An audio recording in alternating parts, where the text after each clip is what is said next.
এই দেশ নষ্ট করছে কারা? যারা কলম ধরা শিখছে তারাই দেশকে খাইছে। কথা বলেন। আমি পল্লী কবিতে বানাইছি, আমার কবিতে তো কেউ শুনবে না, কারণ আমরা গরিব মানুষ, গরিব মানুষের কোনো দাম নাই। তা এই যুগটা হলো কি জানেন, কেয়ামতের নমুনা জানি কিন্তু মানি না, গোনাগার দুযুগী হবে সে কথাও তো শুনি না। গুন্ডে পান্ডা হারামখোর তারে হলো তোর দিন দুপুরে মানুষ মারে তারে হলো দুনিয়া। কেয়ামতের নমুনা জানি কিন্তু মানি না।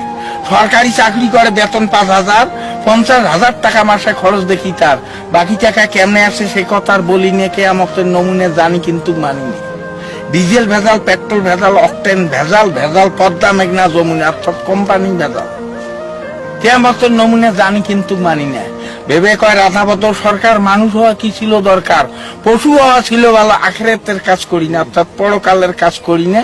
কেয়ামতের নমুনা জানি কিন্তু মানি না।